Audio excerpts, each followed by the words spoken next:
നടിയെ ആക്രമിച്ച കേസിൽ ഒരാൾ കൂടി പിടിയിലായി. അമ്പലപ്പുഴ സ്വദേശി വിഷ്ണുവാണ് പിടിയിലായത്. സംഭവത്തിനു ശേഷം പൾസർ സുനി ആദ്യം എത്തിയത് വിഷ്ണുവിന്റെ വീട്ടിലായിരുന്നു. വിവരങ്ങളുമായി ഷാജഹാൻ ചേരുകയാണ്.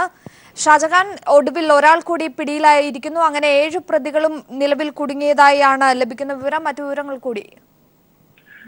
അഞ്ജു, ഈ സംഭവവുമായി ബന്ധപ്പെട്ട് നടിയെ ആക്രമിച്ച ശേഷം പ്രതി ആദ്യമായിട്ട് എത്തിയത് അമ്പലപ്പുഴയിലുള്ള തന്റെ സുഹൃത്തിന്റെ വീട്ടിലാണ്. അവിടെ നിന്നാണ് പ്രതി രക്ഷപ്പെട്ടതെന്നാണ് പോലീസിന് നേരത്തെ കസ്റ്റഡിയിലായതിൽ നിന്നും ലഭ്യമായ വിവരം. ഇതിന്റെ അടിസ്ഥാനത്തിലാണ് കഴിഞ്ഞ ദിവസം പോലീസ് സംഘം അമ്പലപ്പുഴയിൽ എത്തുകയും അവിടെ നിന്നും വിഷ്ണു എന്ന് പറയുന്ന ഒരു യുവാവിനെ കസ്റ്റഡിയിലെടുക്കുകയും ചെയ്തത്. ഈ വിഷ്ണു കഴിഞ്ഞ കുറച്ചു കാലമായി എറണാകുളം കേന്ദ്രീകരിച്ച് ഡ്രൈവർ ജോലി ചെയ്തു വരികയായിരുന്നു. ഇത്തരത്തിലുള്ള ബന്ധമാണ് ഇരുവരെയും അടുപ്പിച്ചത്. സുനിയും ഈ പറയുന്ന വിഷ്ണുവും തമ്മിൽ സൗഹൃദമുണ്ടായിരുന്നു. ഇതിന്റെ അടിസ്ഥാനത്തിലാണ് കൃത്യത്തിന് ശേഷം വിഷ്ണു നേരെ അമ്പലപ്പുഴയിലെത്തിയത്. ഇവിടെ നിന്നാണ് വിഷ്ണു രക്ഷപ്പെട്ടത്. ഇത്തരം വിവരങ്ങൾ നേരത്തെ ലഭിച്ചതിന്റെ അടിസ്ഥാനത്തിൽ വിഷ്ണുവിനെ പോലീസ് കസ്റ്റഡിയിലെടുത്ത് കൂടുതൽ ചോദ്യം ചെയ്തു വരികയാണ്. ഈ കേസുമായി ബന്ധപ്പെട്ട് ചില നിർണായക വിവരങ്ങളൊക്കെ തന്നെ ഇയാളിൽ നിന്നും പോലീസിന് ലഭ്യമായതാണ് സൂചന. ഒപ്പം സംഭവത്തിൽ മോഹൻലാലും മഞ്ജു വാര്യരും ഉൾപ്പെടെയുള്ളവർ ഇന്നലെ മൗനം പാലിച്ച ഒട്ടേറെ നടീനടന്മാർ ഇന്ന് രംഗത്തെത്തിയിരിക്കുന്ന ഒരു സാഹചര്യം. ഒപ്പം 6 മണിക്ക് ഒരു പ്രതിഷേധ മാർച്ച് കൂടി അല്ലെങ്കിൽ പ്രതിഷേധ കൂട്ടായ്മ കൂടി കൊച്ചിയിൽ അരങ്ങേറുന്ന ഒരു സാഹചര്യം കൂടി ഉയർന്നു വന്നിരിക്കുന്നു. തീർച്ചയായിട്ടും മഞ്ജു, ഇത്തരത്തിൽ സിനിമാ മേഖലയിൽ നിന്നും സിനിമാ മേഖലയിൽ പ്രവർത്തിക്കുന്ന ഒരു നടിക്ക് നേരെ ഇത്തരം ഒരു സംഭവം ഉണ്ടായിട്ട് സിനിമാ മേഖലയിൽ നിന്നും കാര്യമായിട്ടുള്ള പ്രതികരണങ്ങൾ ഉണ്ടായില്ല എന്നുള്ള പരാതി നേരത്തെ തന്നെ നിലനിന്നിരുന്നു. ഈ കേസുമായി ബന്ധപ്പെട്ട് മുൻപ് ഉണ്ടായിട്ടുള്ള ഇത്തരം സംഭവങ്ങൾ വെച്ച് പരിശോധിച്ചാൽ സിനിമാ നടികളോ അല്ലെങ്കിൽ സിനിമാ മേഖലകളിൽ നിന്നുള്ളവരുമായി ബന്ധപ്പെട്ട് ഇത്തരം കേസുകളിലൊക്കെ വളരെ കൃത്യമായിട്ടുള്ള ഇടപെടലുകൾ ഉണ്ടായിട്ടുണ്ട്. പക്ഷേ ഇത്തരം ഇടപെടലുകൾ ഈ നടിക്കെതിരെ ഉണ്ടായ ആക്രമണത്തിന് ശേഷം ഉണ്ടായില്ല എന്നുള്ള പരാതി വ്യാപകമായിരുന്നു. ഇത്തരം പരാതികളുടെ അടിസ്ഥാനത്തിലാണ് അല്ലെങ്കിൽ ആയിരിക്കാം ഇന്ന് എറണാകുളത്ത് ഇതിനെതിരായിട്ട് ഇത്തരം ഈ നടിക്കെതിരെ ഉണ്ടായ ആക്രമണത്തിൽ പ്രതിഷേധിച്ചുകൊണ്ട് പ്രതിഷേധ സംഘവുമൊക്കെ സംഘടിപ്പിച്ചിട്ടുണ്ട്. എന്തായാലും ഈ കേസുമായി ബന്ധപ്പെട്ട് വളരെ കൃത്യമായി തന്നെ പോലീസ് അന്വേഷണം മുൻപോട്ട് പോകുന്നതും അല്ലെങ്കിൽ ഈ സംഭവത്തിന് ശേഷം വളരെ കൃത്യതയോടുകൂടി തന്നെ പ്രതികൾക്ക് പിന്നാലെ പോലീസ് ഉള്ളത് കൊണ്ടുകൂടിയാണ് കൂടുതൽ പ്രതികൾ ഇതിനോടകം തന്നെ പോലീസിന്റെ പിടിയിലാകാൻ സാധിച്ചതും. ഏറ്റവും ഒടുവിലായിട്ട് നമുക്ക് ലഭ്യമാകുന്ന വിധം പ്രതി എന്ന് സംശയിക്കാതെ ഈ കേസുമായി ബന്ധപ്പെട്ട് സുനിയെ ഉടൻ തന്നെ പിടികൂടാൻ കഴിയുമെന്നുള്ള സൂചനയിൽ പോലീസിന്റെ ഭാഗത്തു നിന്ന് ലഭ്യമാകുന്നു. എന്തായാലും ഷാജഹാൻ, ഇവരിൽ പിടികൂടിയ 3 പേരും കൊടും കുറ്റവാളികളാണെന്നാണ് വിവരം. പ്രത്യേകിച്ച് നിരവധി കേസുകളിൽ പ്രതിയാണ് ഈ പൾസർ സുനി. ഇത്തരത്തിൽ നിരവധി ചുരുളുകൾ ഇനിയും അഴിയേണ്ടതുണ്ടോ ഈ പൾസർ സുനി ഉൾപ്പെട്ട കേസുകളുടെ? തീർച്ചയായിട്ടും സുനി അടക്കമുള്ള ഇപ്പോൾ പിടിയിലായിട്ടുള്ളവർ എറണാകുളം കേന്ദ്രീകരിച്ച് ഇതിനു മുൻപ് ചില കൊട്ടേഷൻ കേസുകളും അല്ല അതുപോലെ ഗുണ്ട അക്രമങ്ങൾക്കൊക്കെ നേതൃത്വം നൽകി വരികയായിരുന്നു. ഇതിനുശേഷമായിരുന്നു ഇവർ തങ്ങളുടെ മേഖല മാറ്റി സിനിമാ മേഖലയിലും അതുപോലെ ഡ്രൈവർ ഇത്തരം ജോലികളിലേക്കൊക്കെ ഏർപ്പെട്ടത്. ഇതിന് ഇടയിൽ ഇത്തരത്തിൽ ചില സംഭവങ്ങളൊക്കെ ഇയാളുടെ ഭാഗത്തു നിന്നുണ്ടായതുകൊണ്ടാവാം ഈ പ്രതിയെ നേരത്തെ ഈ നടി മാറ്റി നിർത്തിയിരുന്നു. ഇത്തരത്തിലുള്ള സംഭവങ്ങളാണ് നടിക്ക് നേരെ ഉണ്ടായ അക്രമത്തിന് കാരണമെന്നും വാർത്തകൾ പുറത്തു വരുന്നുണ്ട്. എന്തായാലും സുനിയും അല്ലെങ്കിൽ സുനിയുമായി ബന്ധപ്പെട്ട് ഇപ്പോൾ പിടിയിലായിട്ടുള്ളവരുമൊക്കെ എറണാകുളം കേന്ദ്രീകരിച്ചും മറ്റും നിരവധി കേസുകളിൽ പ്രതികളാണെന്നുള്ളതാണ് പോലീസ് തന്നെ പറയുന്നത്. ശരി, വ്യക്തമാണ്. കൊച്ചിയിൽ നടിക്കെതിരെ ആക്രമണം നടത്തിയ കേസിലെ മുഴുവൻ പ്രതികളെയും തിരിച്ചറിഞ്ഞതായി വിവരം ലഭിച്ചിരിക്കുന്നു. ഒപ്പം ഇവരിൽ പിടികൂടിയ 3 പേരും കൊടും കുറ്റവാളികളുമാണ്. വിവരങ്ങളാണ് ഷാജഹാൻ നൽകിയത്. പൾസർ സുനി കൊടും ക്രിമിനൽ. നിരവധി കേസുകളാണ് ഇയാൾക്കെതിരെ നിലവിലുള്ളത്. പൾസർ സുനിക്കെതിരെ വെളിപ്പെടുത്തലുമായി പ്രമുഖരും രംഗത്തെത്തി. നടിയെ തട്ടിക്കൊണ്ടുപോയി ആക്രമിച്ച സംഭവത്തിൽ കോയമ്പത്തൂരിൽ നിന്നാണ് 2 പേരെ ഇന്നലെ രാത്രി പോലീസ് കസ്റ്റഡിയിലെടുത്തത്. ഗുണ്ടാ സംഘാംഗമായ വടിവാൾ സലീം, കണ്ണൂർ സ്വദേശി പ്രദീപ് എന്നിവരെയാണ് കസ്റ്റഡിയിലെടുത്ത് ചോദ്യം ചെയ്തു വരുന്നത്. നടി ആക്രമിക്കപ്പെട്ട കാറിലുണ്ടായിരുന്നവരാണ് ഇരുവരുമെന്ന് പോലീസ് സ്ഥിരീകരിച്ചു. മുഖ്യപ്രതി സുനിലിന് വേണ്ടിയുള്ള അന്വേഷണം പോലീസ് ഊർജിതമാക്കിയിട്ടുണ്ട്. ഇയാൾ പോകാൻ സാധ്യതയുള്ള 20ഓളം കേന്ദ്രങ്ങളിൽ പോലീസ് പരിശോധന തുടരുകയാണ്. പൾസർ സുനി എന്ന സുനിലിനെ കൂടാതെ വിജീഷ്, മണികണ്ഠൻ എന്നിവർക്ക് വേണ്ടിയും അന്വേഷണം തുടരുകയാണ്.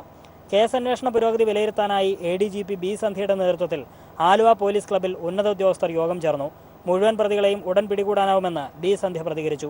പുരോഗതി നന്നായിട്ട് ചെയ്തുകൊണ്ടിരിക്കുന്നു. ഡീറ്റെയിൽസ് പറയാൻ ബുദ്ധിമുട്ടുണ്ട്.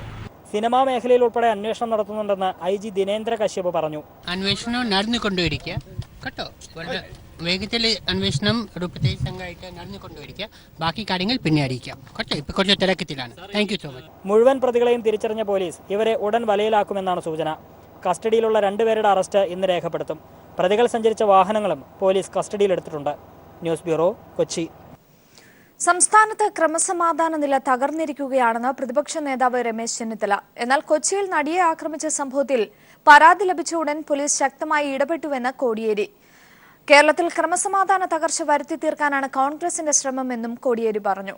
അതേസമയം സംഭവം കേരളത്തിനേറ്റ ആഘാതമെന്ന് സ്പീക്കർ വ്യക്തമാക്കി. ക്രമസമാധാന നില അനുദിനം വഷളാകുന്നു. ഇവിടെ സ്ത്രീകൾക്ക് സുരക്ഷിതമായി യാത്ര ചെയ്യാൻ കഴിയുന്നില്ല. കുട്ടികളെ കോളേജിൽ വെച്ച് പെട്രോൾ ഒഴിച്ച് ആളുകൾ തീ കൊളുത്തുന്നു. ഇതൊക്കെ കണ്ടിട്ടും കേരളത്തിൽ ഒന്നും സംഭവിക്കുന്നില്ല എന്ന കോടിയേരി ബാലകൃഷ്ണൻ്റെ വാദം ജനങ്ങൾ വളരെ വളരെ ഹാസ്യത്തോടു കൂടിയാണ് കാണുന്നത്. കൊച്ചിയിലുണ്ടായത് ഒരു ഒറ്റപ്പെട്ട സംഭവമാണ്. ഒരു സിനിമാ നടിക്ക് അവരെ തട്ടിക്കൊണ്ടുപോകാൻ നടത്തിയിട്ടുള്ള ശ്രമം, അതുമായി ബന്ധപ്പെട്ട പരാതി ലഭിച്ച ഉടൻ തന്നെ പോലീസ് വളരെ ശക്തമായി ഇടപെടുകയും അതിലെ പ്രധാനപ്പെട്ട ഒരു പ്രതിയെ തന്നെ പിടികൂടാൻ കഴിഞ്ഞത് സംഭവവുമായി ബന്ധപ്പെട്ട മറ്റ് വസ്തുതകൾ കണ്ടെത്താനും യഥാർത്ഥമായി സംഭവത്തിൽ ഉൾപ്പെട്ടവരെ കണ്ടെത്താനും സഹായകമായ വിധത്തിലാണ് പോലീസിൻ്റെ അന്വേഷണം നടന്നുകൊണ്ടിരിക്കുന്നത്. കോൺഗ്രസിനെ സംബന്ധിച്ചിടത്തോളം അവരുടെയിലുള്ള ചില പ്രശ്നങ്ങൾ കാരണം ശ്രദ്ധ തിരിച്ചുവിടാൻ വേണ്ടിയിട്ടാണ് രമേശ് ചെന്നിത്തല ഒരു പ്രതിപക്ഷ നേതാവാണെന്ന് സ്ഥാപിക്കാൻ, ഉമ്മൻചാണ്ടിയേക്കാൾ കരുത്ത് പ്രതിപക്ഷ നേതാവായിട്ട് തനിക്കാണെന്ന് സ്ഥാപിക്കാനുള്ള വ്യഗ്രതയിലാണ്. കേരളത്തിൻ്റെ ഒരു സാമൂഹ്യ ജീവിതത്തിന് ഏറ്റവും വലിയ ആഘാതമാണ്, അവിശ്വസനീയമാണ്. അതുകൊണ്ട് വളരെ ശക്തമായ നടപടി സ്വീകരിക്കാൻ ഗവൺമെൻറ് മുൻകൈയെടുക്കണം. കലാകാരികൾക്ക് രാത്രികാലങ്ങളിലുള്ള സുരക്ഷിത യാത്രകൾക്ക് എല്ലാ നടപടികളും സർക്കാർ സ്വീകരിച്ചിട്ടുണ്ടെന്ന് നടനും MLAയുമായ മുകേഷ് മാധ്യമങ്ങളോട് പറഞ്ഞു. നടികൾക്ക് വേണമെങ്കിൽ വനിതാ പോലീസിന്റെ സംരക്ഷണം തേടാം. ഈ സൗകര്യങ്ങൾ എല്ലാവരും ഉപയോഗിക്കണമെന്നും അദ്ദേഹം പറഞ്ഞു. അല്ലെങ്കിൽ കലാകാരനായിട്ടുള്ള ആരെങ്കിലും എവിടെയെങ്കിലും ഇതേ കണക്ക് ഒറ്റയ്ക്ക് പോകുന്നുണ്ടെങ്കിൽ ഒരു നമ്പർ തരും. ആ നമ്പറിൽ വിളിക്കണം. ആ പോകുന്ന വഴി അത് പോലീസ് ശ്രദ്ധിക്കും, ചെല്ലുന്ന വഴി ശ്രദ്ധിക്കും, ആ പോകുന്ന ഡ്രൈവറിൻ്റെ കുറിച്ചുള്ള കാര്യങ്ങൾ ശ്രദ്ധിക്കും. പ്രത്യേകിച്ചും സ്ത്രീകളാണെങ്കിൽ, നടികൾ ആണെങ്കിൽ, ഇനി സിനിമയിലാണെങ്കിലും നാടകത്തിലാണെങ്കിലും ഒക്കെ നടികൾ എവിടെയെങ്കിലും പോകുന്നുണ്ടെങ്കിൽ അത് ഒരു വനിതാ പോലീസിനെ കൂടെ വിടാൻ വരെ നമ്മുടെ പോലീസ് തയ്യാറാണ്. അതിനുവരെയുള്ള സംവിധാനങ്ങൾ DGP ഏർപ്പാട് ചെയ്തിട്ടുണ്ട്. അപ്പോൾ ആ ഫെസിലിറ്റീസ് ഒന്നും ആരും ഉപയോഗിക്കാതിരിക്കരുത്. ആക്രമിക്കപ്പെട്ട നടിക്ക് പിന്തുണയുമായി മഞ്ജു വാര്യർ. ഇപ്പോൾ നടിക്ക് എല്ലാവിധ പിന്തുണയുമാണ് നൽകേണ്ടത്. താൻ ഉൾപ്പെടെയുള്ള സുഹൃത്തുക്കളുടെ പിന്തുണയുണ്ടാകുമെന്നും മഞ്ജു വാര്യർ ഫേസ്ബുക്കിൽ കുറിച്ചു. തനിക്കറിയാവുന്ന ഏറ്റവും സുന്ദരികളിൽ ഒരുവളായവൾക്ക് സംഭവിച്ചതിൽ അതിയായ അസ്വസ്ഥത രേഖപ്പെടുത്തി പൃഥ്വിരാജും ഫേസ്ബുക്കിൽ പോസ്റ്റിട്ടു. ധീരമായ നിലപാടെടുത്ത പെൺകുട്ടിക്ക് ഒരുമിച്ച് നിന്ന് പിന്തുണ നൽകാമെന്നും പൃഥ്വിരാജ് കുറിച്ചു. നടിയെ ആക്രമിച്ച സംഭവത്തിൽ പ്രതിഷേധിച്ച് സിനിമാ സഹപ്രവർത്തകരുടെ കൂട്ടായ്മ ഇന്ന് വൈകിട്ട് 6 മണിക്ക് എറണാകുളം ദർബാർ ഹാൾ ഗ്രൗണ്ടിൽ ഒത്തുചേരുമെന്ന് അമ്മ സെക്രട്ടറി ഇടവേള ബാബു അറിയിച്ചു. സഹപ്രവർത്തകരെ എല്ലാവരും ഒത്തുചേരണമെന്നും അദ്ദേഹം അഭ്യർത്ഥിച്ചു. തിരികെ വാർത്തകളിലേക്ക്. ഇസ്ലാം മതം സ്വീകരിച്ച കൊടിഞ്ഞി പുല്ലാണി ഫൈസലിനെ കൊലപ്പെടുത്താൻ ഗൂഢാലോചന നടന്നത് തിരൂരിലെ RSS ആസ്ഥാനത്ത്. ഇവിടെ പ്രതികൾ ആയുധങ്ങൾ ഒളിപ്പിച്ചതിന്റെയും രക്തക്കറയുള്ള വസ്ത്രങ്ങൾ നശിപ്പിച്ചതിന്റെയും തെളിവുകൾ അന്വേഷണ സംഘത്തിന് ലഭിച്ചു. ഇസ്ലാം മതം സ്വീകരിച്ച ഫൈസൽ നവംബർ 19-നാണ് കൊല്ലപ്പെട്ടത്.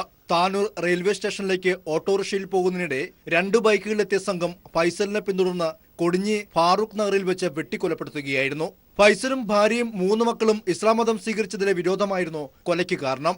സംഭവത്തിൽ പിടിയിലായവരെല്ലാം RSS പ്രവർത്തകർ. കഴിഞ്ഞ ദിവസം പോലീസ് അറസ്റ്റ് ചെയ്ത RSS തിരൂർ താലൂക്ക് സഹകാര്യവാഹക് മഠത്തിൽ നാരായണൻ നിന്നാണ് നിർണായകമായ തെളിവുകൾ പോലീസിന് ലഭിച്ചത്.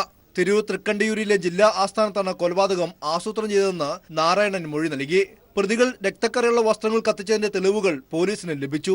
ആയുധങ്ങൾ ഒളിപ്പിച്ചതും ഇതേ കേന്ദ്രത്തിലായിരുന്നു. ഒരു വിമുക്ത പഠനം ഉൾപ്പെടെ 9 RSSകാരെയാണ് സംഭവവുമായി ബന്ധപ്പെട്ട് പോലീസ് അറസ്റ്റ് ചെയ്തത്. News bureau, Malappuram. CK ജാനുവിന്റെ പാർട്ടി പിളരുന്നു. സംസ്ഥാന സെക്രട്ടറി ബിജു കാക്കത്തോടിന്റെ നേതൃത്വത്തിൽ ഒരു വിഭാഗം പാർട്ടി വിടുന്നു. NDA വയനാട് ജില്ലാ കൺവീനറാണ് ബിജു. ജാനുവിന്റെ നേതൃത്വത്തിൽ ഇന്ന് നടന്ന മുത്തങ്ങ അനുസ്മരണം ഈ വിഭാഗം ബഹിഷ്കരിച്ചു. CK ജാനു BJPയുടെ ഫണ്ടിംഗ് ഏജന്റ് എന്നും ആരോപണമുയർന്നു.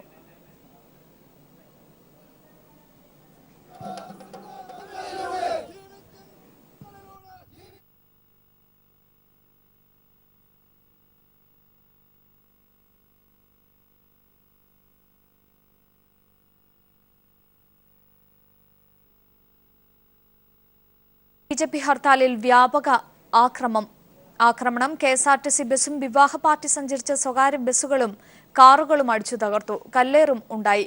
കൊട്ടാരക്കരയിൽ കടകളും അടിച്ചു തകർത്തു. സംസ്ഥാന ബിവറേജസ് കോർപ്പറേഷന്റെ മദ്യവിൽപ്പന കേന്ദ്രങ്ങൾ മാറ്റിസ്ഥാപിക്കുന്നതിന് പോലീസ് സംരക്ഷണം നൽകാൻ തീരുമാനം. മദ്യവിൽപ്പന കേന്ദ്രങ്ങൾ മാറ്റിസ്ഥാപിക്കുന്നതുമായി ബന്ധപ്പെട്ട് ജനവാസ കേന്ദ്രങ്ങളിൽ പ്രതിഷേധം ശക്തിപ്പെടുന്ന സാഹചര്യത്തിലാണ് പോലീസ് സംരക്ഷണം നൽകുന്നത്. സംരക്ഷണം നൽകുന്ന കാര്യത്തിൽ DGP ജില്ലാ പോലീസ് മേധാവിമാർക്ക് സർക്കുലർ അയച്ചു. അതേസമയം സംരക്ഷണം നൽകണമെന്നാവശ്യപ്പെട്ട് ബെബ്കോ പോലീസിനു പുറമെ എക്സൈസ് വകുപ്പ് മന്ത്രിയെയും സമീപിച്ചിരുന്നു.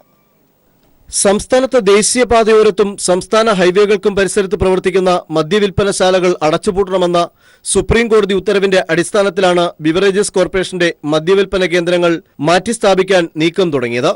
എന്നാൽ ബെബ്കോ ഔട്ട്ലെറ്റുകൾ മാറ്റിസ്ഥാപിക്കാനുള്ള അധികൃതരുടെ നീക്കം പല കേന്ദ്രങ്ങളിലും ശക്തമായ ജനകീയ പ്രതിഷേധത്തിനാണ് വഴിയൊരുക്കിയത്. മദ്യവിൽപ്പനശാലയ്ക്കായി കണ്ടെത്തിയ സ്ഥലങ്ങളിലെല്ലാം നേരത്തെ തന്നെ വിദ്യാർത്ഥികളെയും സാംസ്കാരിക പ്രവർത്തകരെയും മദ്യവിരുദ്ധ സംഘടനാ പ്രവർത്തകരെയും അണിനിരത്തി സമരം തുടങ്ങിയിരിക്കുകയാണ്. ജനവാസ കേന്ദ്രങ്ങളിലെ ശക്തമായ എതിർപ്പുകളെ തുടർന്ന് യാതൊരു തരത്തിലും ബെബ്കോ ഔട്ട്ലെറ്റുകൾ മാറ്റിസ്ഥാപിക്കാൻ കഴിയാത്ത അവസ്ഥ ബെബ്കോയ്ക്ക് വന്നിരിക്കുന്നു. ഈ സാഹചര്യത്തിലാണ് ഔട്ട്ലെറ്റുകൾ മാറ്റുന്നതിന് പോലീസ് സംരക്ഷണം ആവശ്യപ്പെട്ട അധികൃതർ DGPയെ സമീപിച്ചത്. സുപ്രീം കോടതി ഉത്തരവ് പ്രകാരം ഏകദേശം 180-ലധികം മദ്യവിൽപ്പനശാലകൾ ബെബ്കോയ്ക്ക് മാറ്റിസ്ഥാപിക്കേണ്ടതായുണ്ട്. ഉത്തരവ് വന്ന ശേഷം വെറും 30 ഔട്ട്ലെറ്റുകൾ മാത്രമാണ് ബെബ്കോയ്ക്ക് മാറ്റാനായത്. പല സ്ഥലങ്ങളിലും പ്രതിഷേധം തുടരുന്നുണ്ട്. കോടതി ഉത്തരവ് പ്രകാരം അടുത്ത മാസം 31-നകം മദ്യവിൽപ്പനശാലകൾ മാറ്റിസ്ഥാപിക്കണം. ബെബ്കോ MD നൽകിയ കത്തിലെ ആവശ്യപ്രകാരം പോലീസ് സംരക്ഷണം നൽകണമെന്ന് നിർദ്ദേശിച്ച് DGP ലോക്നാഥ് ബെഹ്റ ജില്ലാ പോലീസ് മേധാവിമാർക്ക് സർക്കുലർ അയച്ചു. ഔട്ട്ലെറ്റുകൾ മാറ്റിസ്ഥാപിക്കുന്ന വിഷയത്തിൽ ബെബ്കോ അധികൃതർ എക്സൈസ് മന്ത്രിയെയും സമീപിച്ചിരുന്നു. News bureau, Thiruvananthapuram. സ്വാശ്രയ കോളേജുകളിലെ ഇടിമുറികളും കാട്ടുനീതി നടപ്പാക്കുന്നതും വഴി കേരളത്തിലെ വിദ്യാഭ്യാസ രംഗം താറുമാറായതായി ഭയപ്പെടുന്നതായി സ്പീക്കർ ശ്രീരാമകൃഷ്ണൻ. ഇത് തടഞ്ഞില്ലെങ്കിൽ വ്യാജ വിദ്യാഭ്യാസത്തിന്റെ ഹബ്ബായി കേരളം മാറുമെന്നും അദ്ദേഹം പറഞ്ഞു. ഇടിമുറികളുള്ള സ്വാശ്രയ കോളേജുകളും കാട്ടുനീതി നടപ്പിലാക്കുന്ന സ്വകാര്യ വിദ്യാഭ്യാസ സ്ഥാപനങ്ങളും കൊണ്ട് കേരളത്തിന്റെ വിദ്യാഭ്യാസ രംഗം താറുമാറാകുമെന്ന് നമ്മൾ ഭയപ്പെട്ടു തുടങ്ങിയിരിക്കുന്നു. താറുമാറാകുന്നുണ്ട് എന്ന് നമ്മൾ അനുഭവിച്ചും തുടങ്ങിയിരിക്കുന്നു. അവരെ റെഗുലേറ്റ് ചെയ്യാൻ ആവശ്യമായ നിലവാരം ഉറപ്പുവരുത്താൻ അധിക സമൂഹവുമുണ്ട്. നിഷ്കരുണം ആ നിയമത്തെ അഭിപ്രായം. ഇങ്ങനെ പോയാൽ വ്യാജ വിദ്യാഭ്യാസത്തിന്റെ ഹബ്ബായിട്ട് കേരളം അറിയപ്പെടുന്ന സാഹചര്യമാണ് എന്നാണ് എൻ്റെ അഭിപ്രായം. മേഘാലയ സ്വദേശിനിയായ യുവതിക്ക് നേരെ ട്രെയിനിൽ പീഡന ശ്രമം. ഗുവാഹത്തി തിരുവനന്തപുരം എക്സ്പ്രസിൽ യാത്രാമധ്യേയാണ് മലയാളി യുവാവ് യുവതിയെ പീഡിപ്പിക്കാൻ ശ്രമിച്ചത്. യുവതി തമ്പാനൂർ റെയിൽവേ പോലീസിൽ പരാതി നൽകി. തിരുവനന്തപുരത്തെ അധ്യാപികയുടെ വീട്ടിൽ ജോലി ചെയ്യുന്ന മേഘാലയ സ്വദേശിനിയായ യുവതിക്ക് നേരെ പീഡനശ്രമമുണ്ടായതായാണ് പരാതി. വെള്ളിയാഴ്ച നാട്ടിൽ നിന്ന് മടങ്ങവേ ഗുവാഹത്തി തിരുവനന്തപുരം എക്സ്പ്രസിലെ സെക്കൻഡ് AC കമ്പാർട്ട്മെന്റിൽ വെച്ചായിരുന്നു പീഡനശ്രമം. ഗുവാഹത്തിയിൽ നിന്നും ട്രെയിനിൽ കയറിയ മലയാളി യുവാവ് യുവതിയെ നിരന്തരം ശല്യപ്പെടുത്തുകയും പീഡിപ്പിക്കാൻ ശ്രമിക്കുകയുമായിരുന്നു. എറണാകുളത്ത് യുവാവ് ഇറങ്ങുന്നതുവരെ ഇത് തുടർന്നെന്ന് യുവതിയുടെ പരാതിയിൽ പറയുന്നു. യുവാവ് മദ്യപിച്ചിരുന്നതായും സഹയാത്രക്കാരും ഇയാളെ എതിർക്കുകയോ തന്നെ സഹായിക്കുകയോ ചെയ്തില്ലെന്നും യുവതി പറഞ്ഞു. കഴിഞ്ഞ ദിവസം തിരുവനന്തപുരത്തെത്തിയ യുവതി ഇന്ന് അധ്യാപികയ്ക്കൊപ്പമെത്തി തമ്പാനൂർ റെയിൽവേ പോലീസ് സ്റ്റേഷനിൽ പരാതി നൽകി. കേസിൽ എറണാകുളത്തടക്കം മറ്റ് റെയിൽവേ സ്റ്റേഷനുകളിൽ ബന്ധപ്പെട്ട് അന്വേഷണം നടത്തുമെന്ന് പോലീസ് അറിയിച്ചു. News bureau, Thiruvananthapuram. ഉത്തർപ്രദേശിലെ മൂന്നാംഘട്ട തെരഞ്ഞെടുപ്പ് പൂർത്തിയായി. 69 മണ്ഡലങ്ങളിലായി 829 സ്ഥാനാർത്ഥികളാണ് ജനവിധി തേടിയത്. ശിവപാൽ യാദവും മുലായത്തിന്റെ മരുമകൾ അപർണ യാദവുമാണ് ഇത്തവണ ജനവിധി തേടുന്നവരിൽ പ്രമുഖർ. മികച്ച പോളിംഗ് ആണ് ഇതുവരെ രേഖപ്പെടുത്തിയത്. ഔദ്യോഗിക വിവരം പുറത്തുവരുന്നതേയുള്ളൂ.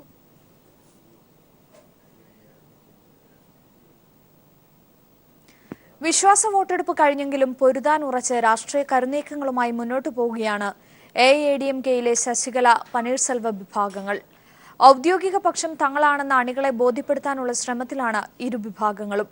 അതേസമയം പ്രതിപക്ഷമായ DMKയും രാഷ്ട്രീയ മുതലെടുപ്പിനുള്ള അവസരമായാണ് ഇപ്പോഴത്തെ സാഹചര്യങ്ങളെ കാണുന്നത്. ദിവസങ്ങൾ നീണ്ട അനിശ്ചിതത്വത്തിനൊടുവിൽ നിയമസഭയിൽ ശശികല വിഭാഗം ഭൂരിപക്ഷം തെളിയിച്ചെങ്കിലും തമിഴ്നാട്ടിന്റെ രാഷ്ട്രീയ കാലാവസ്ഥയിൽ കാറും കോളും നീങ്ങുന്നില്ല. പൊരുതാനുറച്ച് AIDMKയിലെ ഒ പനീർസെൽവം ശശികല വിഭാഗങ്ങളും കലക്കുവെള്ളത്തിൽ മീൻ പിടിക്കാനുള്ള തക്കം പാർത്ത് DMKയും തന്ത്രങ്ങൾ മെനയുമ്പോൾ ഇനിയും നാടകീയ സംഭവങ്ങൾ ഉണ്ടാകുമെന്ന കാര്യം ഉറപ്പ്. ജയലളിതയുടെ യഥാർത്ഥ പിന്തുടർച്ചാവകാശികൾ തങ്ങളാണെന്ന് സ്ഥാപിക്കാനുള്ള ശ്രമമാണ് പനീർസെൽവം ശശികല ക്യാമ്പുകൾ തുടരുന്നത്. വിശ്വാസ വോട്ടെടുപ്പിന് ശേഷം ഇരുവിഭാഗം നേതാക്കളും നടത്തിയ പ്രസ്താവനകളിൽ ഈ കാര്യം വ്യക്തമാണ്. അമ്മ പാർട്ടിയിൽ നിന്നും പുറത്താക്കിയ കുടുംബമാണ് അധികാരത്തിൽ എത്തിയതെന്നും വിശ്വാസ പ്രമേയത്തെ അനുകൂലിച്ച MLAമാർ വോട്ടർമാരെ വഞ്ചിച്ചുവെന്നും ഒ പനീർസെൽവം കുറ്റപ്പെടുത്തി. இன்றைக்கு நடைபெற்றுக் கொண்டிருக்கிறது சசிகலா அவர்களுடைய அணி, நாங்களெல்லாம் மாண்புமிகு அம்மா அவருடைய அணி. மாண்புமிகு அம்மாவுடைய அணி எதிர்காலத்தில் மக்களுடைய ஆதரவை பெற்று மகத்தான வெற்றி பெறும். அதுவரை தர்மம் நிலைத்து நிற்பதற்கு சிறு கால அவகாசம் ஏற்படும். ആകവേ അമ്മയുടെ യഥാർത്ഥ അനുയായികൾ ആരാണെന്ന് വിശ്വാസ വോട്ടെടുപ്പിലൂടെ തെളിഞ്ഞെന്നായിരുന്നു മുഖ്യമന്ത്രി പളനിസ്വാമിയുടെ പ്രതികരണം. DMKയുമായി ഒത്തുകളിച്ച പനീർസെൽവമാണ് വഞ്ചന കാട്ടിയതെന്നും പളനിസ്വാമി കുറ്റപ്പെടുത്തി. எந்த அளவுக்கு திராவிட முன்னேற்ற கழக கட்சியை சேர்ந்த தலைவர் துணை எவ்வளவு அராஜகத்தில் ஈடுபட்டார்கள் என்பதையெல்லாம் இன்றைக்கு உங்களுக்கு அத்தனை பேருக்கும் தெரியும். நான் சொல்லி தெரிய வேண்டிய അവശ്യമില്ല. വിശ്വാസ വോട്ടെടുപ്പ് നടപടികൾ നിയമപരമായി ചോദ്യം ചെയ്യുന്നതോടൊപ്പം കയ്യേറ്റം ചെയ്തെന്ന വികാരം ഇളക്കിവിട്ട് അണികളെ പ്രതിഷേധവുമായി തെരുവിലിറക്കാനാണ് DMK വർക്കിംഗ് പ്രസിഡന്റ് MK സ്റ്റാലിന്റെ നീക്കം. വിശ്വാസ വോട്ടെടുപ്പിൽ വിജയിച്ച ശശികല ക്യാമ്പ് ഇനി പാർട്ടി ഘടകങ്ങളെയും അണികളെയും ഒപ്പം നിർത്തുന്നതിൽ ശ്രദ്ധ കേന്ദ്രീകരിക്കും. തന്ത്രപരമായ നീക്കങ്ങളിലൂടെ ഭരണവും പാർട്ടി നേതൃത്വവും പിടിച്ചെടുക്കുക എന്ന ലക്ഷ്യം നേടുന്നതിൽ ശശികല വിജയിച്ചിരിക്കുന്നു. പാർട്ടി അണികളെ ഒപ്പം നിർത്തുക എന്ന കടമ്പ മറികടക്കണമെങ്കിൽ ഇനി ശശികല ക്യാമ്പ് ഏറെ വിയർപ്പൊഴുക്കേണ്ടി വരും. ക്യാമറമാൻ ശൈലേഷ് കല്ലായിക്കൊപ്പം M സന്തോഷ്. 122ാമത് മാരാമൺ കൺവെൻഷൻ സമാപിച്ചു. ലക്ഷക്കണക്കിന് വിശ്വാസികളാണ് ഇത്തവണയും കൺവെൻഷനിൽ പങ്കെടുത്തത്. മാരാമൺ കൺവെൻഷന്റെ ചരിത്രത്തിൽ മാറ്റങ്ങളൊന്നും വരുത്താതെയാണ് ഇത്തവണയും കൺവെൻഷൻ അവസാനിച്ചത്. 122ാമത് മാരാമൺ കൺവെൻഷനാണ് മാരാമൺ മണൽപ്പുറത്ത് അവസാനിച്ചത്. ഫെബ്രുവരി 12 ആരംഭിച്ച കൺവെൻഷനിൽ വിവിധ രാജ്യങ്ങളിൽ നിന്നടക്കം നിരവധി പ്രമുഖരായിരുന്നു പങ്കെടുത്തതും. USA-യിൽ നിന്നുള്ള റവറന്റ് ക്ലയോഫസ് ജേലാറുവും ദക്ഷിണാഫ്രിക്കയിൽ നിന്നുള്ള ബിഷപ്പ് എഡ്വേർഡ് മുകുന്ദലേലി റാമലോണ്ടിയും UK-യിൽ നിന്നുള്ള ലോർഡ് ഗ്രിഫിത്തുമായിരുന്നു വിദേശ രാജ്യങ്ങളിൽ നിന്നും സുവിശേഷകരായെത്തിയവരിൽ പ്രമുഖർ. ദിവസവും രാവിലെ 10 മണിക്ക് ആരംഭിച്ച കൺവെൻഷനിൽ ലക്ഷക്കണക്കിന് വിശ്വാസികളായിരുന്നു കഴിഞ്ഞ ഒരാഴ്ച മാരാമൺ മണൽപ്പുറത്തേക്ക് ഒഴുകിയെത്തിയിരുന്നത്. സുവിശേഷ പ്രസംഗങ്ങൾക്ക് പുറമെ സ്ത്രീകൾക്കും പുരുഷന്മാർക്കും പ്രത്യേകം ബൈബിൾ ക്ലാസുകളും കുട്ടികൾക്ക് പ്രത്യേക യോഗവും ഉണ്ടായിരുന്നു. 100ന്റെ നിറവിലെത്തിയ ഫിലിപ്പോസ് മാർ ക്രിസോസ്റ്റം വലിയ മെത്രാപ്പൊലീത്തയുടെ പിറന്നാൾ ആഘോഷമായിരുന്നു ഈ വർഷത്തെ കൺവെൻഷനിലെ പ്രധാന പരിപാടി. മാരാമൺ കൺവെൻഷന്റെ ചരിത്രത്തിൽ മാറ്റമൊന്നും വരുത്താതെയാണ് ഇത്തവണത്തെയും കൺവെൻഷൻ അവസാനിച്ചത്. രാത്രി പൊതുയോഗങ്ങളിൽ ഇത്തവണയും സ്ത്രീകളെ പ്രവേശിപ്പിച്ചില്ല. മറ്റ് രാഷ്ട്രീയ കാര്യങ്ങളിലും സഭയുടെ നിലപാട് ആദ്യമേ തന്നെ സഭാ അധ്യക്ഷൻ കൃത്യമായി വ്യക്തമാക്കിയതും ഈ കൺവെൻഷന്റെ പ്രത്യേകതയായിരുന്നു. മാരാമണിൽ നിന്നും ബിജേഷ് നടുവിൽ.